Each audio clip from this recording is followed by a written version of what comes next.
great news about orgasms is that a lot of the problems we have around orgasm has to do with our own selves, with our mind, with our stress, trauma, shame spiral that we have in our head. Like, that's the loop that's keeping you from pleasure.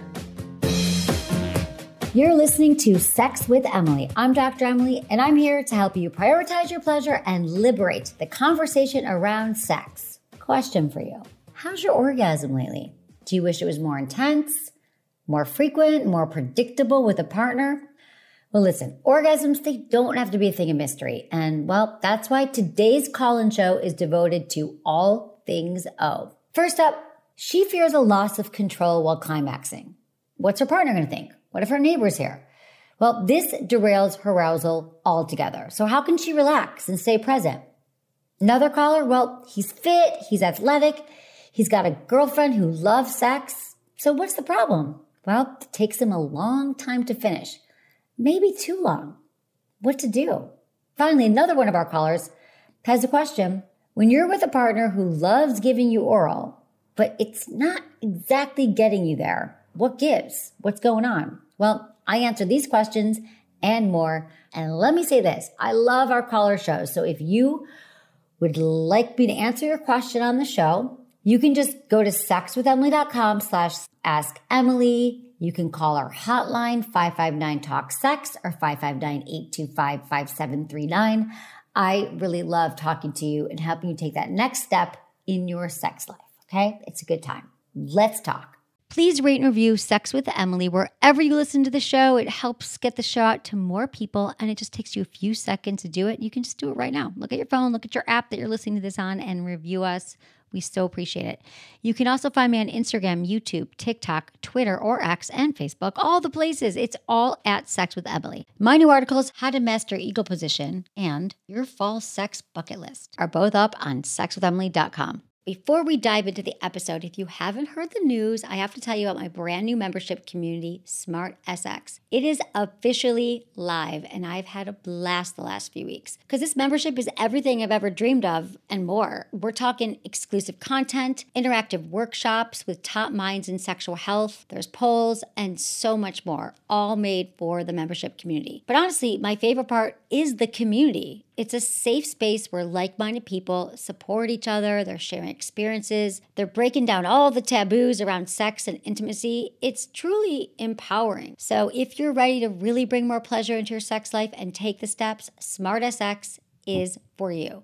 So join the pleasure revolution today. Just head over to sexwithemily.com, click on the membership tab, or head straight to sexwithemily.com/smartsx. All right, everyone, enjoy this episode.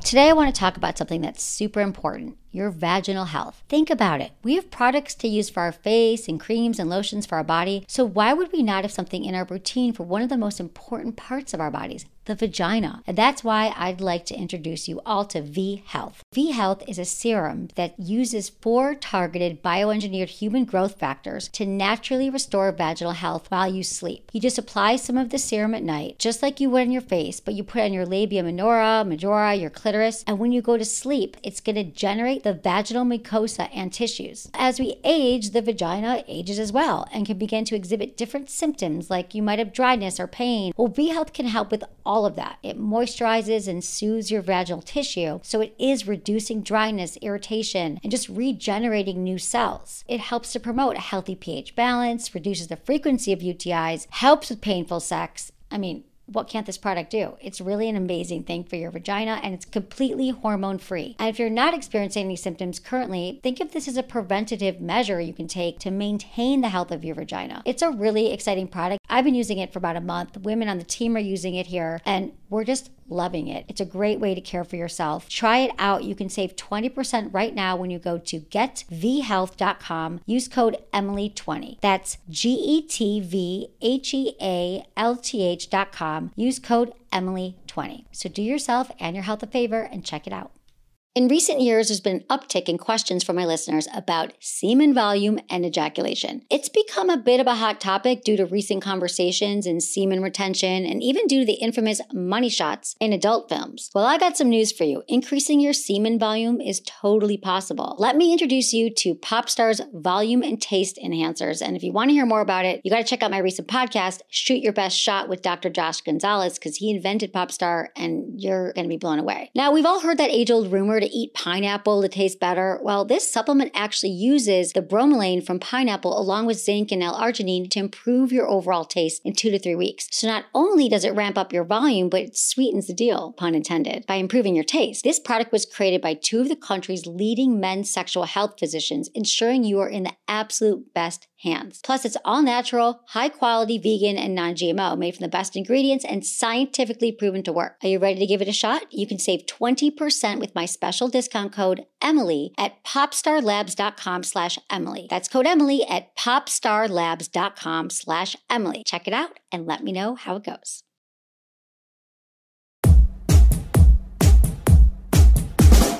We have Heather, 29, in New York City.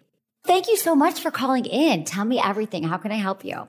So I wanted to write in because I just feel like I've come to a point where I can admit that I have some control and some shame around finishing when I masturbate. I have a cute little vibrator that I use. It's pretty regular. Getting started is not a problem for me, but it seems to be when that finish line comes into the horizon, somehow I get really freaked out and I get all of the what ifs. What if I'm loud or make a noise that sounds funny, make a mess? I live in a city. What if my neighbors hear me? And just allowing myself to experience pleasure for pleasure's sake almost. So I can get 80% of the way there and can't quite seem to get those final pieces into place. Yeah. Wow. Totally understand that. That is so hard because you're like, I'm trying. And now it's like, what's going on? Well, what I like what you said, though, is there's a lot to unpack here. Because first, I think it's great that you know yourself and that you're calling in for this because we're going to help you here. First thing is that you said you have some shame. Maybe it's some early messaging, or do you know what that shame message is? Yeah, I think that's where that pleasure element comes in, because I think the messaging that I grew up with was you have to earn it. You have to earn pleasure. You have to earn play. There has to be a purpose to it.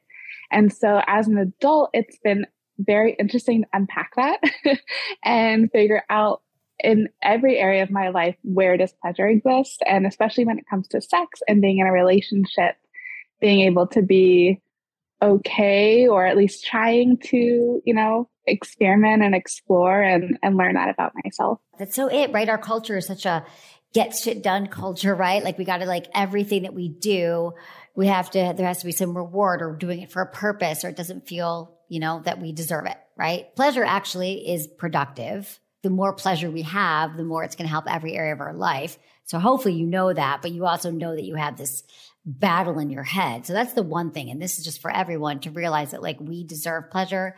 Pleasure's our birthright. We don't need to put conditions on when we are deserving of pleasure. So the more we can look at our lives and look at our weeks and think like, where am I putting pleasure into my life, into this week or this day, you'll start to realize that you do deserve it and how much better you feel in all the areas of your life.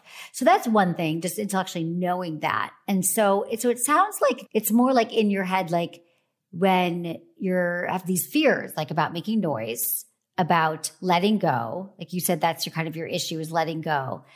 And so in those moments, do you know because like our mind and our body are so connected. Have you ever done any practice around meditation or breathing, breath work? I have tried, and maybe it's something I need to revisit in this case. I'm telling you, it is a game changer when it comes to anxiety and anxious thoughts that are keeping us from being present in the bedroom, even with ourselves. And so even practicing outside of the bedroom, breath has been shown to help facilitate orgasm, to help calm our nervous system. We have anxious, racing thoughts. And when we're in the bedroom and we're worried, am I going to be loud? Is someone going to walk in? Is this wrong? Do I look weird? All the things. It helps reset, brings you back to the moment. when you breathe so you can focus on what you're feeling at the moment. The good news here is this is all a mind thing. This is not like you can't orgasm, you're anorgasmic. It just means that you haven't orgasmed yet. Do you get to the point like where it feels really, really good? Is that the point? Like you feel like you're about to orgasm and then you just stop? Yeah. I don't know if I get excited or anxious, like, oh my gosh, is this the time? Like, is this going to happen? Is everything going to be right or go right? And I think all of a sudden I'm the one who's pumping the own brakes for myself because I'm like, I have to label it. This is the thing. This is the thing that I've been trying to achieve. Wow. So the practice of meditation is not labeling and it's letting go. So another thing could be like, do you ever do any fantasizing or any listening to erotica, like having something else going on that could kind of help connect you, think about something while you're also in your body. So you're not just kind of getting caught up in something else rather than your thoughts. Yeah. So most of the time I listen to or watch porn. Belissa is Great. a recent kind of watch for me, which has been great. So the auditory thing is really important and really helpful for me. My partner is really supportive and basically anything that I would want to do, he would be into and encouraging of. I have to figure out what I'm into or what I want to step out of my comfort zone for. I mean, I love that you have a partner that knows, and I am a big fan of figuring all this out on our own if we can and then bringing it to a partner. But maybe you could do a little mixture of both. You could say like, this is what I learned yesterday, or this is what I learned last time, but maybe this touch would work. Like, let's try something new. So each time you bring it in, because maybe there'll be something in that collaboration with your partner when you're together that might actually help you let go too, if you're with somebody that you trust. So what I would practice with the tools I would use is first just saying like, it doesn't have to be so black and white, like it has to be on my own and then you're going to let your partner know. So the process of figuring this out could look like it's both of you going back and forth. But the other tools in your toolkit that I would like you to have for this would be breathing, like I said, definitely using some lube. I mean, we should always use lube in every sexual situation. And do you ever do any Kegel exercises? Like, do you know doing a Kegel is when you squeeze and relax your pelvic floor? It's like, it's those pee stopping muscles that are responsible for the flow of urine. Mm-hmm. So those muscles are the muscles that are responsible for orgasm. Other thing I was going to say to you is practicing moaning. I feel like maybe you're very probably silent during sex. And when we hold our breath, it's almost like we're in fight or flight. So when you're in fight or flight during sex, you're not breathing, you're being quiet, and your body's tense. So when I'm giving you these tools of like breathing, like practicing moaning, that's something you can do on your own. Because again, that's all about releasing. That's an outward motion. You're pushing your energy out. So you're kind of blocking yourself. I love that. Thank you. Yeah, any advice at this point? I was like, please, I'm just going to write in and maybe they'll see it, maybe not, but at least I did it. I'm so glad. Well, I thank you. I hope that this does help you. And I think this also will help so many others listening because we all do. We all get in our heads from time to time, but you're going to learn to get out of it. But it just helps to like kind of calm yourself either before, during, just getting the practice of breathing and letting go. That's the opposite of the control, and practicing with a loving partner. Which you have. Absolutely. Absolutely. Thank you. Thanks for your question. So much. Of course. I appreciate it. I appreciate you. Thanks for calling. All right. The practice of letting go. That is how an orgasm happens, because the opposite of that is being controlled and being tense and being tight. And we're not going to have any fun when that happens. So that's why I love the practice of breathing and meditating and just like, it's the opposite of tension. It's the opposite of control is letting go. I understand that's what we need for an orgasm, and you probably understand that too. So the great news about orgasm is that a lot of the problems we have around orgasm has to do with our own selves, with our mind, with our stress, trauma, shame spiral that we have in our head. Like that's the loop that's keeping you from pleasure. It's ourselves. But how great is that? How great is it to know that the one thing keeping you from having the most sex and having the most pleasure is actually in your control? I think that's very comforting. Just do a little breathing, a little meditating, a few minutes a day, and then start practicing in the bedroom. Better yet, practice with a partner. Take a few deep breaths, grounding breaths with your partner before you start to have sex, before you even start to connect. Or if you're feeling unsettled or you're on different pages with your partner, you can turn to him and say, mind if we take 3 deep breaths right now? It'll change your whole world. So try some of that and then let me know how your orgasms go. Calling from Colorado, we have Brent and he's 63. How you doing? How can I help you? What's going on? I'm a 63-year-old male. I'm really healthy, fit and active, have a wonderful girlfriend. We have a great relationship, great sex relationship. But it just takes me a really long time to orgasm. That's kind of been coming on for a while, but it seemed like it's gotten longer and longer and longer. Now it's just too long. As you get older, because we know like it does change over time, but you said you are in testosterone replacement. So how was it like 20 years ago? Tell me how it's changed.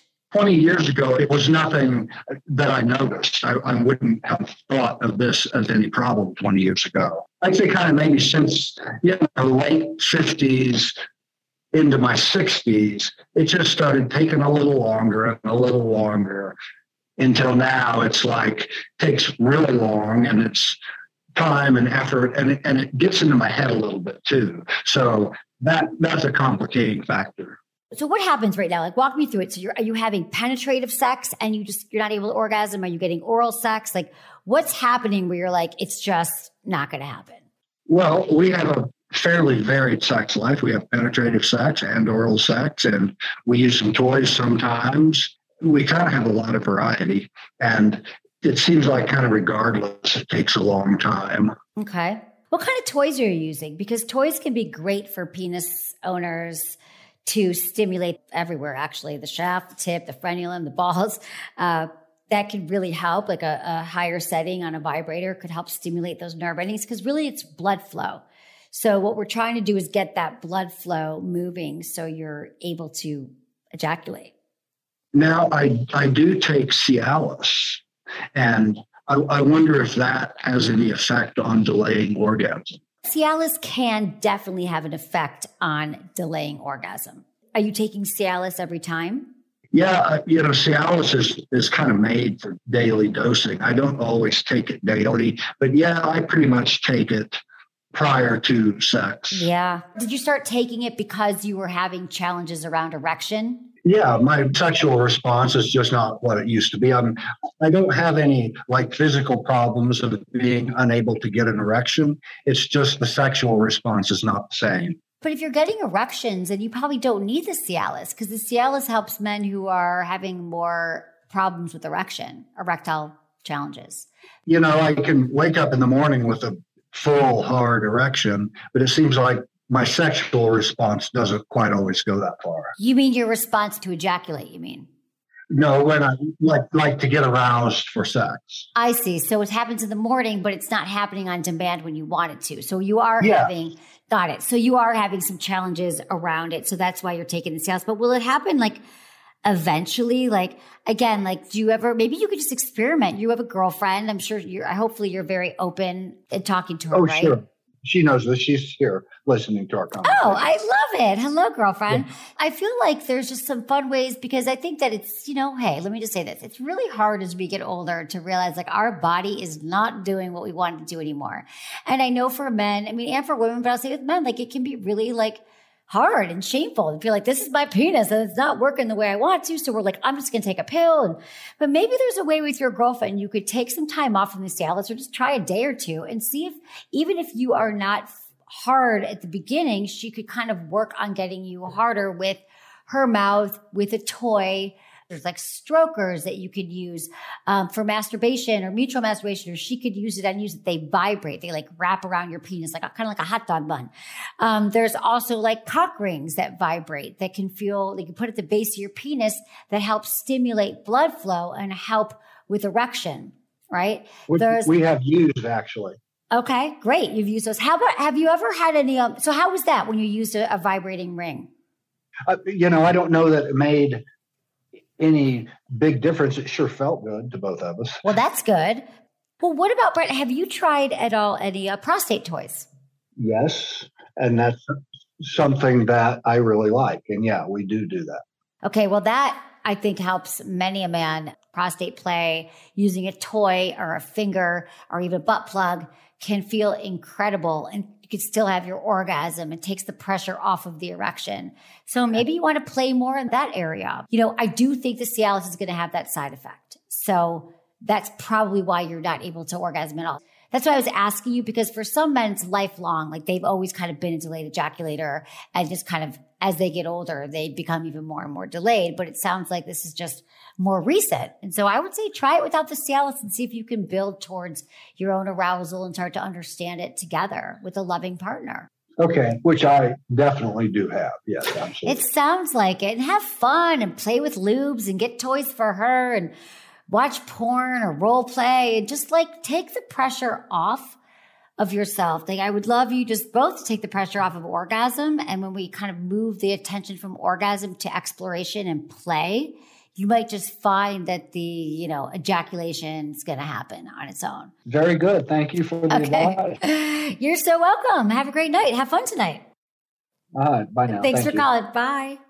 God, we all put so much pressure on ourselves to like orgasm, get hard, get wet. The more pressure we take off ourselves and the more we feel into our body and breathe and think about like, what feels good to be in the moment? How can I communicate to this partner? How can I connect with my partner right now and get out of my head?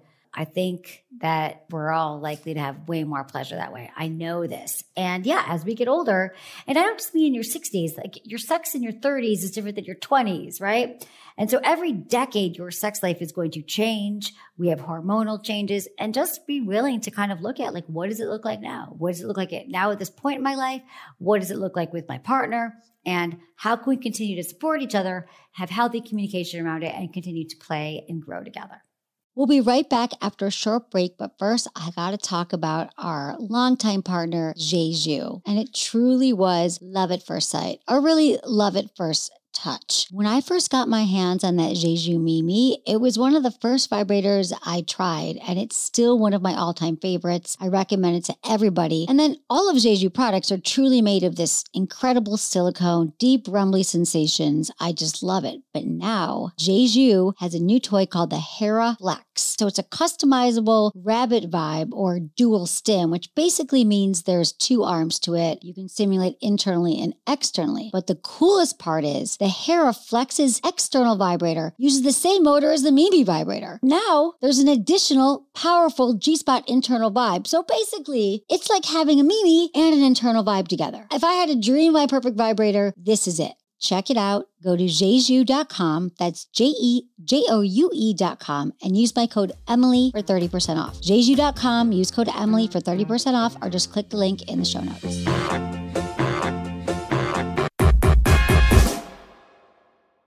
Are you ready to unlock a game-changing secret for boosting your mood, your energy, and yes, even your libido? Let's talk about your G-spot. Well, not that G-spot, but your other G-spot, your gut health. Your gut microbiome isn't just about digestion, it's a key player in your sexual health too. A thriving gut helps balance your hormones and regulate neurotransmitters, allowing you to fully enjoy every intimate encounter. I've tried every probiotic out there, those trendy drinks, the refrigerated options, but then I found Just Thrive, and it's a total game changer. I have more energy. I'm not bloated anymore. After a meal, I'm not tired. I didn't know any of this could happen, like just from taking a probiotic. And then I notice when I don't take it when I travel. So I'm a little bit addicted to it. A balanced gut microbiome is key for reducing stress too and anxiety. So if you want to elevate your health and your sex life, give Just Thrive a try. And you can try it risk-free because they offer a 100% money-back guarantee because they know you're going to love it. And for a limited time, you can save 20% off site-wide at justthrivehealth.com with promo code SEXWithEmily. That's justthrivehealth.com and use code SEXWithEmily for 20% off your order. Give your gut the love it deserves and watch your overall vibe and your intimate life transform.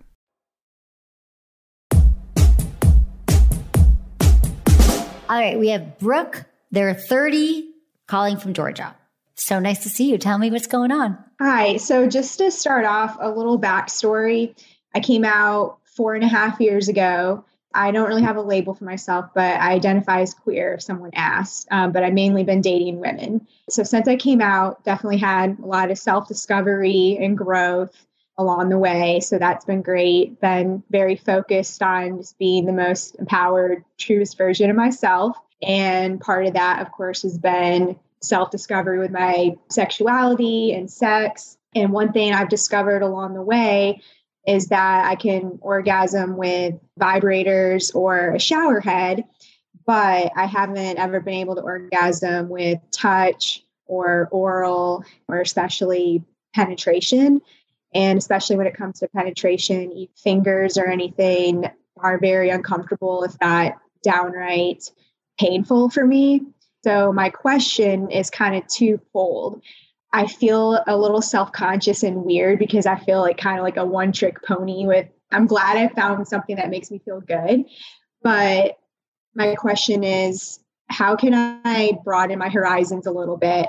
And then within that, what can I do to make penetration a little bit more comfortable and explore that? Because I feel like I'm missing out on something a little bit by not exploring that. Totally makes sense. I understand that. Thank you for sharing all of that. Yeah, I get it. It's like everything that we see about sex is like, you shouldn't have to use a toy. You should be able to like orgasm during penetration, all these things. I think that the main thing is first knowing that like, it's okay that that's how you orgasm. Some people will only orgasm with toys or with a shower head or with something else. But it's a process of just like spending time on your own, doing a little bit of like mindful masturbation, really just paying attention to, and I don't know if you've spent this time on your own masturbating and just really like thinking like what, and actually feeling more than thinking, but just exploring your body. Like, what does it actually feel like when I touch myself and I don't go right inside or I don't go right for the clitoris, but I'm actually exploring like my fingers and the light touch over my clitoris, externally, over my labia, my inner thighs, my outer thighs, and just start to like tease yourself and really breathe and think like what touch actually feels good to me and like let it build without the goal of orgasm, with the goal of just exploration. So what's been your practice with masturbation on your own? I think like a lot of people, and I've heard this, from other people on your podcast, I get a little in a rut of a mindset of like, okay, like let's get this done and move on to the next thing of my day. So just getting the vibrator out, and I know that's going to work like pretty fast. And so when I try to take the time to be mindful and just explore touch, I have a hard time focusing on that and not letting my mind wander to my to-do list or everything else going on in life. Oh my God, we can all relate to that, right? I mean, I think that is the problem. Like, we don't have anything in our culture that's teaching us how to be present, right? You have to like work on mindfulness. You got to like start a meditation practice or breath work, which is what I've been talking about, which is what I've been doing for a long time, but it's still hard to do. But that is the magic. Like, that's where we're going to learn to keep bringing our attention back to the moment when your mind is wandering, coming back to what am I feeling? What am I feeling? So that's how you're going to learn, I think, to have more pleasure in that way. You could also edge yourself. You could use the vibrator and say, I'm going to use the vibrator to get myself like going. Because what it's doing is we have so many nerve endings. We have like 8,000 nerve endings. And so why vibrators are spectacular is because a lot of those nerve endings are sort of tucked inside, or they're just sort of, you can't access them all at any given moment. You can't access them all at once. But a vibrator does that for you. So you could sort of play with just like a little stimulation and then removing it and putting your fingers on, like start touching yourself and then put it back. And so we call it edging or like teasing yourself, and start to build the orgasm on your own. And I don't think it should be so binary, like, oh, I used a vibrator, I didn't. Like, maybe you do a little bit of both.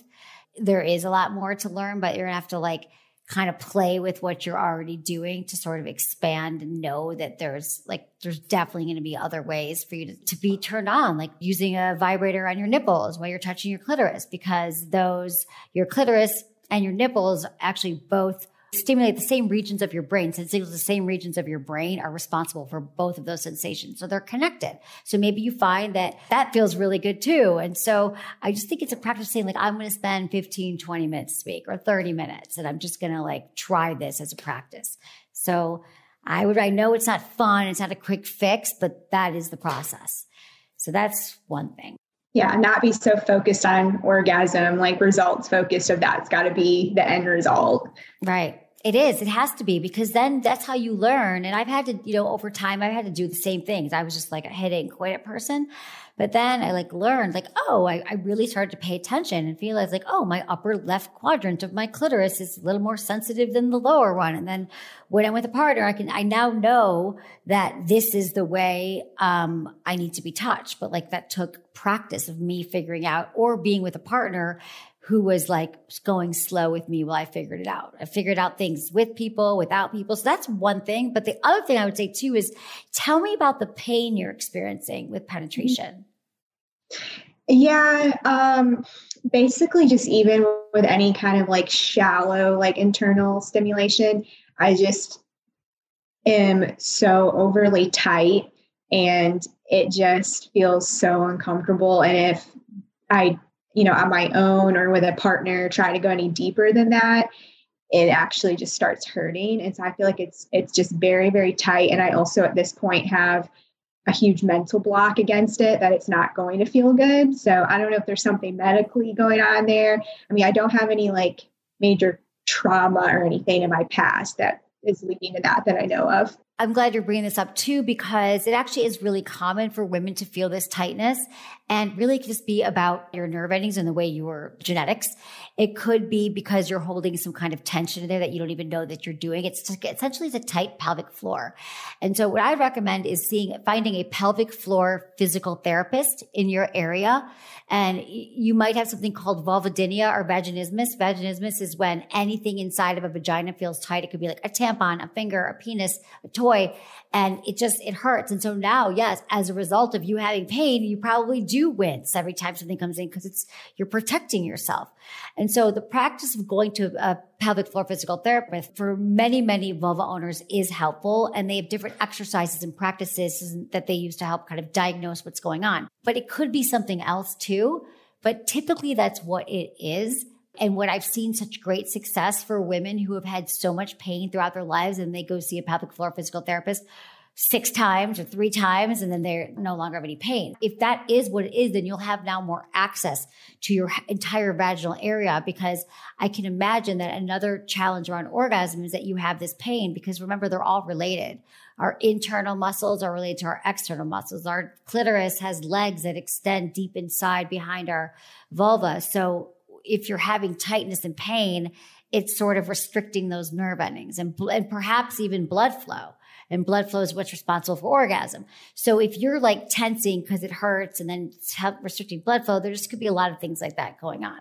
So breath work is going to help you, learning to breathe, which I always think is important. That kind of helps move things. And then seeing if someone can help you like that, because I think that'll help you with everything else. Yeah, actually I have a friend of a friend. I know someone who's a PT, and she was telling me, I have a friend who specializes in that. So funny enough, that just came up the other day. So I can look into that in my area. Definitely check it out. I mean, I have to say just in the last 4 or 5 years that that there's more people being trained to become a pelvic floor physical therapist, that we're even talking about it now more, which I love, but it could really help you. And I did a great episode a few years ago with a woman named Heather Jeffcoat.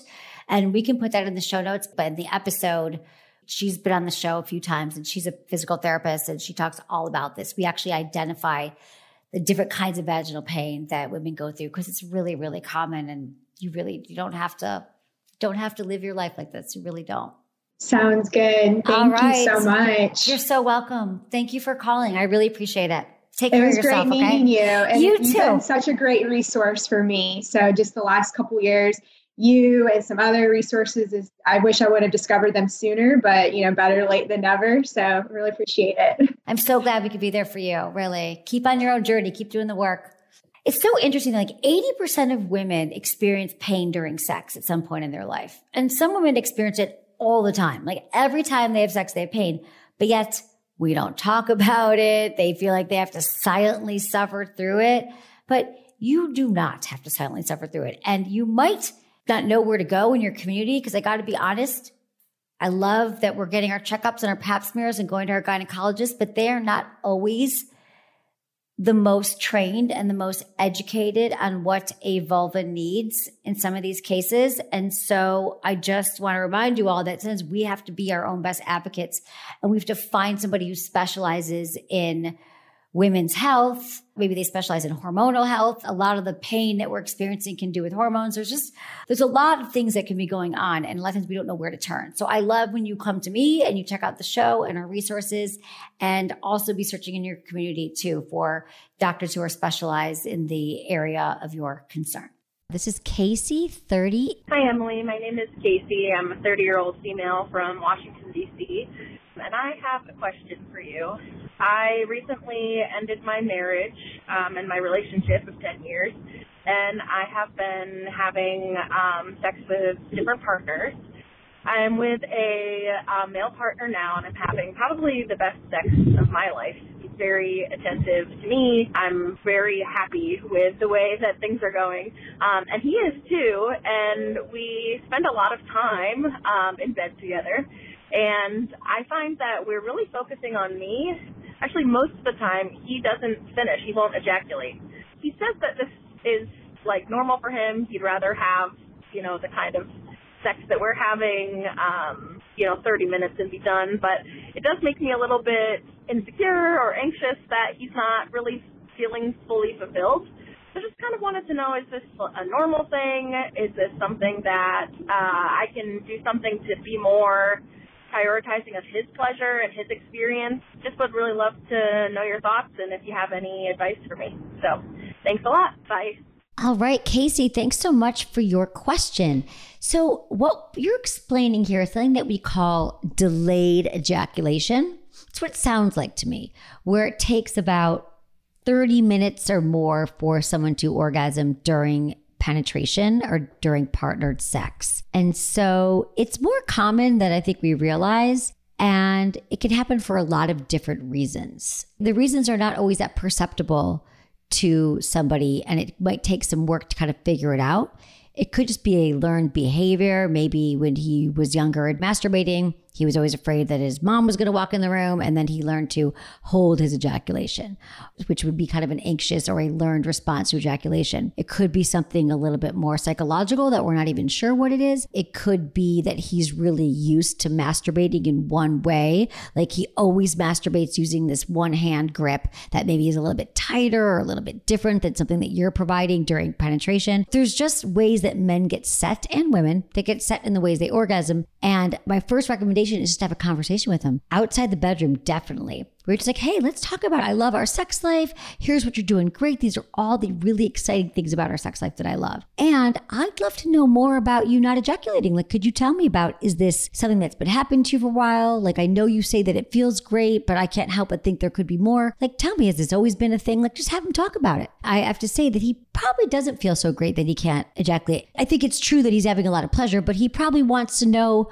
like, how can he crack the code? Like, he'd probably like to as well and isn't sure what to do. I have a sense that it's probably been a pattern for him. So absolutely, you don't want to shame. You want to be really open and say, I'm good. This is all the things I'm loving about our sex, but I'm just, since we're getting to know each other, I'd love to know more. You're so good at like giving me pleasure, and I love the way you do all these things. And I'd love to be a great lover to you too. And like, no pressure, but let's just talk about it. Open, curious, zero judgment.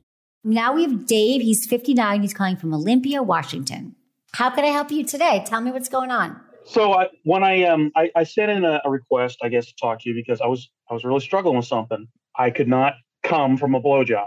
It was very serious, and I would be trying to not overthink it and not relax enough. And I finally, about 2 weeks ago, my girlfriend and I, we got past that. It was unbelievable. She was extremely happy. A couple times since then now. So it's been, yeah. Love it. And I had talked to her about it, and we have a very good discussion about sex. I'm 59. She's 52. We've been dating for almost 4 months, and we have a lot of fun. We're very open in discussing, what we like, what I like, what she doesn't like. And I think that's very important. Like you keep saying, communication is lubrication. It works. Yeah. In the conversations we had about it, I was like, this is just driving me crazy. And I started thinking, I thought it was possibly because I was married for 30 years. And in that 30-year period, and this is a true statement, I never once received a blowjob from my wife. Wow. Yeah. I mean, she would play around, and it wasn't her thing. And, her mom taught her that was bad. And I had plenty of that happen in high school and before I got married. And then after I was married, I started looking for that. And I would find someone, and I could complete the mission, so to say, in a car, at her house or whatever, and then go about my merry way, which again is not right. I'll never be that guy again, but you do the things that you do. Yeah, absolutely. I get it. We all, now hopefully, you're in a relationship where you're talking about sex, which is what you weren't doing. We weren't able to do, or you chose a partner who wasn't able to talk about sex or grow sexually, which is what a lot of us have done. So now we're on the next chapter of your life. I'm happy. It's funny is I was on a couple of dating apps, and those are hit or miss. You meet some people that's all they want, or you meet some people they want a relationship out of it. And I had recently gotten out of a relationship, and I wasn't really looking for a relationship, but I met a young lady who is amazing, and I don't want to let her go. So I am doing everything I can to keep her with me, and it's been really good. I mean, it's not perfect. Everybody's, you know how that goes. Perfect relationship doesn't exist.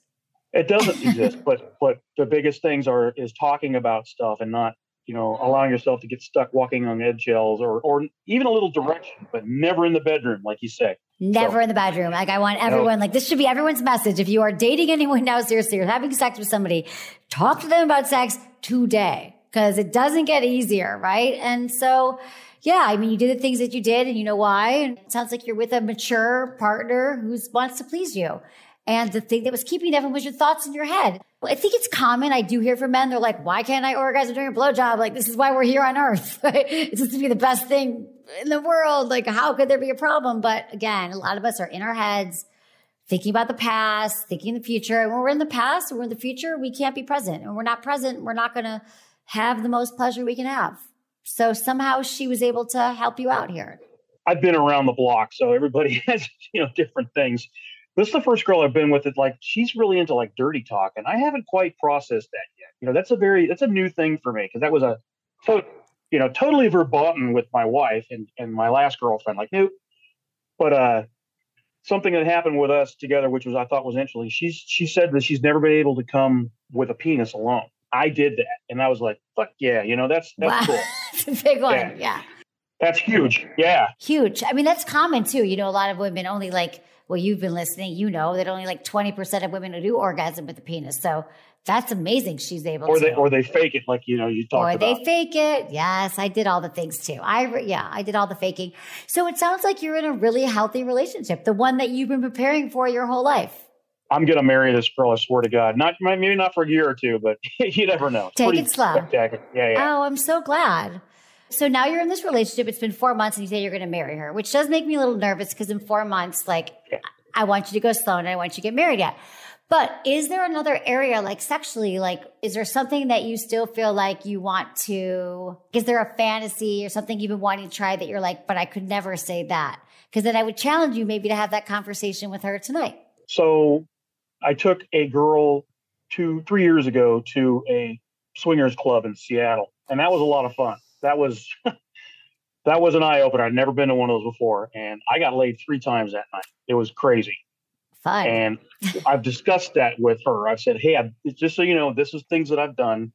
Is that something that interests you? And she goes, it'd be kind of cool to go up there and watch, but I don't want anybody but you. And I'm like, no. I'm not talking about swapping. I'm not talking, just to go experience that.